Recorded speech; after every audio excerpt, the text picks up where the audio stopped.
नमस्कार, आप सभी का मेरे चैनल पर अगेन फिर से स्वागत है। तो आज इस वीडियो में बहुत सारी चीज़ों के बारे में बात करेंगे। अगले 15 दिनों में देश भर में बारिश की एक्टिविटी कहां पर कैसी होगी उस पर भी बात करेंगे। और नया सिस्टम का फॉर्मेशन बहुत ही जल्द करने वाला है, उसको लेकर मॉडल की तरफ से अभी संकेत आ चुका है, उस पर भी बात करेंगे। तो इसको लेकर मैंने पहले ही प्रेडिक्शन दिया था अपकमिंग साइक्लोन फोरकास्ट में 7 दिन पहले, और मंथली फोरकास्ट नवंबर दिसंबर वाले वीडियो में भी मैंने बोला था कि बैक टू बैक सिस्टम का फॉर्मेशन करके आ सकता है साउथ चाइना सी से। तो उन सभी को लेकर अभी मॉडल की तरफ से संकेत आना स्टार्ट हो गया है। So watch the video till the end if you want clear information related to this, and don't forget to subscribe to my channel for more content like this. So let's begin the video. तो सबसे पहले अगर हम इस map को देखेंगे तो ये GFS का मैप है। GFS मॉडल के 15 दिन का फोरकास्ट का ये मैप है। तो आज 2 नवंबर है, नवंबर मंथ में हम एंटर कर चुके हैं, अक्टूबर मंथ के बाद है। तो यहाँ पर अगर हम देखेंगे तो अभी भारत के अधिकतर राज्यों में मौसम पूरी तरह से साफ है। बस दक्षिणी भारत में ही आपको बारिश की एक्टिविटी सक्रिय उत्तर पूर्वी मानसून की वजह से देखने को मिल रही है, जो कि दक्षिणी भारत में ही एक्टिविटी और भी ज़्यादा बढ़ने वाली है आने वाले टाइम पे, क्योंकि यहाँ पर तमिलनाडु के आसपास एक सर्कुलेशन का फॉर्मेशन बहुत ही जल्द करेगा। और उत्तर भारत में भी एक WD का प्रभाव की वजह से बारिश हो सकती है, उसके ऊपर भी चलिए नज़र डालेंगे। तो अगर हम थोड़ा सा आगे चलेंगे तो ये देखिए, तो उड़ीसा के इस समय बारिश की एक्टिविटी देखने को मिल सकती है 2 नवंबर से लेकर 5 नवंबर के बीच में। और इसके साथ ही आंध्र प्रदेश के साथ तमिलनाडु के इस समय भी बारिश की एक्टिविटी इस टाइम के बीच में रहेगी। बट तमिलनाडु के इस समय सबसे ज़्यादा बारिश की एक्टिविटी देखने को मिलेगी, क्योंकि उत्तर पूर्वी मानसून का सक्रिय पूरे तमिलनाडु के हिस्सों में ही रहता है। और एक साइक्लोनिक सर्कुलेशन का फॉर्मेशन 4 नवंबर के आसपास या 5 नवंबर के आसपास तमिलनाडु के आसपास हो सकता है। तो अगर हम 5 नवंबर के आसपास चलेंगे तो ये देखिए, यहाँ पर 3 नवंबर पे देख ही सकते हैं कि उड़ीसा के समय भी बारिश होगी, ऐसा मॉडल का प्रेडिक्शन है। और इसके साथ उत्तरी आंध्र प्रदेश के इस समय भी बारिश की एक्टिविटी देखने को मिल सकती है इस टाइम के बीच में। तो 5 नवंबर के आसपास अगर हम देखेंगे तो ये देखिए 5 नवंबर तक भी पूर्वी भारत के राज्यों में बारिश होगी, ऐसा मैक्सिमम मॉडल का संकेत है। उड़ीसा, आंध्र प्रदेश, इसके साथ ही वेस्ट बंगाल के भी कुछ भागों में बारिश हो सकती है। और तमिलनाडु के साथ कर्नाटका, केरला, इन सभी समय बारिश लगातार अगले 7 दिन तक, मतलब 2 नवंबर से लेकर 7 नवंबर के बीच में लगातार देखने को मिलेगी इन सभी समय। बट तमिलनाडु के साथ केरला के समय ज़्यादा बारिश हो सकती है। तो 5 नवंबर के आसपास अगर हम देखेंगे तो ये देखिए, तमिलनाडु के आसपास एक साइक्लोनिक सर्कुलेशन का फॉर्मेशन कर रहा है, और उसकी वजह से उत्तर पूर्वी मानसून का जो एक्टिविटी बहुत सक्रिय होगा दक्षिणी भारत के राज्यों में। तो अगर हम थोड़ा सा और आगे चलेंगे तो ये देखिए, ये जो सर्कुलेशन होगा ये ज़्यादा इंटेंसिफाई नहीं करेगा, बट ये तमिलनाडु को क्रॉस करने के बाद अरेबियन सी के दक्षिणी पूर्वी भागों में एंटर करेगा, और वहाँ पे हो सकता है कि लो प्रेशर का रूप या कोई डिप्रेशन का रूप भी ले जाए। इसको इनकार नहीं कर सकते। बट ये जो अरेबियन सी पे सिस्टम पहुँचने के बाद भी ज़्यादा कोई इंटेंसिफाई नहीं करेगा, या भारत के हिस्सों में इसकी वजह से कोई खतरा भी नहीं होगा। तो देखिए, इस टाइम के बीच में एक WD का प्रभाव भी उत्तर भारत के आसपास में आ सकता है 7 नवंबर से लेकर 14 नवंबर के बीच में।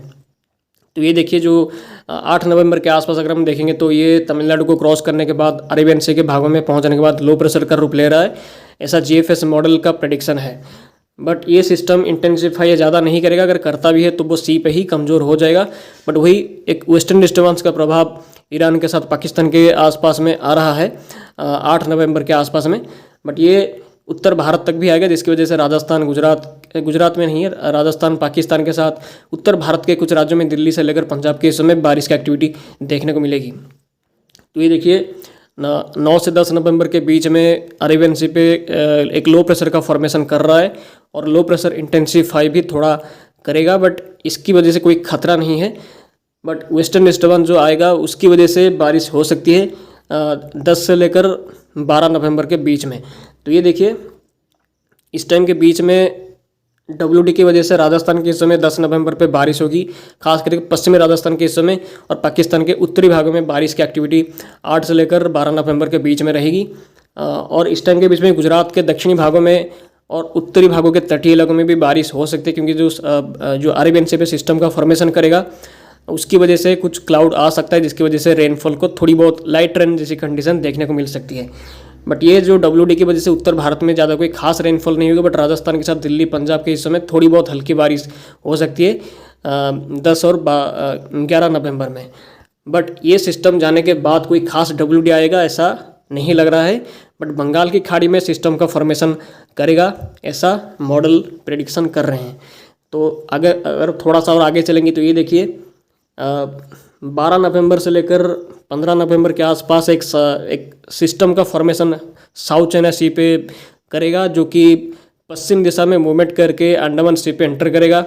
तो ये देखिए 14 नवंबर के आसपास अगर हम देखेंगे तो यहाँ पर एक सिस्टम का फॉर्मेशन करके लगातार बंगाल की खाड़ी में एंटर करने की संभावना दिखाई दे रही है, और 15 नवंबर के आसपास ये सिस्टम बंगाल की खाड़ी में एंटर कर जाएगा। तो देखिए 15 से 16 नवंबर के आसपास एक सिस्टम का जो फॉर्मेशन साउथ चाइना सी पे करेगा, वो इससे वेस्टवर्ड मूव करने के बाद ये बंगाल की खाड़ी के दक्षिणी पूर्वी भागों में एंटर करेगा, और वहाँ पे एक लो प्रेशर का फॉर्मेशन भी 16 नवंबर को कर सकता है। ये जस्ट एक मॉडल प्रेडिक्शन है, एक्चुअली लो प्रेशर का फॉर्मेशन यहाँ पे करेगा या इससे पहले भी कर सकता है, वो आने वाले टाइम पे क्लियर होगा, क्योंकि ये जस्ट एक स्टार्टिंग प्रेडिक्शन है मॉडल की तरफ से।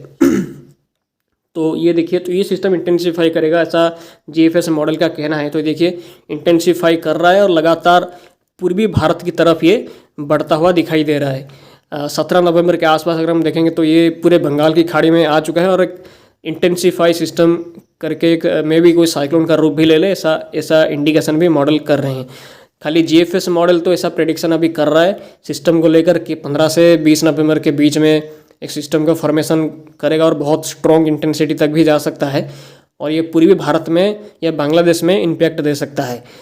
अभी इसको लेकर एनसेम्बल मेंबर्स की तरफ से भी कुछ प्रेडिक्शन है। तो अगर हम कुछ एनसेम्बल मेंबर्स को भी देखेंगे तो ये GFS का एनसेम्बल मेंबर है, तो ये भी बिल्कुल सेम ही प्रेडिक्शन कर रहे हैं कि मतलब इनके मेंबर्स तो पहले सिस्टम का सपोर्ट कर रहे थे। मैंने 7 दिन पहले जो वीडियो बनाया था अपकमिंग साइक्लोन को लेकर, तो वहाँ पे मैंने क्लियरली इसको ही दिखाया था कि मेंबर्स सपोर्ट कर रहे हैं। इसके बाद मेन मॉडल पे धीरे धीरे करके सिस्टम दिखाना स्टार्ट करेगा कॉन्फिडेंस होने के बाद। तो अभी GFS के मेंबर्स को आप स्क्रीन पे देख ही सकते हैं कि ये भी लगातार सिस्टम को लेकर प्रेडिक्शन कर रहे हैं कि इस टाइम के बीच में साउथ चाइना सी से एक सिस्टम का फॉर्मेशन होकर बंगाल की खाड़ी में एंटर करेगा और इंटेंसिफाई भी कर सकता है, और वो पूर्वी भारत बांग्लादेश की ओर मूवमेंट कर सकते हैं। तो EPS का जो एनसेम्बल मेंबर्स है वो भी वही दिखा रहे हैं कि सिस्टम का फॉर्मेशन साउथ चाइना सी से होकर आएगा, और बैक टू बैक सिस्टम का फॉर्मेशन भी कर सकता है। ऐसा नहीं कि एक ही सिस्टम बनेगा। नवंबर मंथ में 2 सिस्टम का फॉर्मेशन कर सकता है, एक जाने के बाद दूसरा सिस्टम का फॉर्मेशन भी हो सकता है।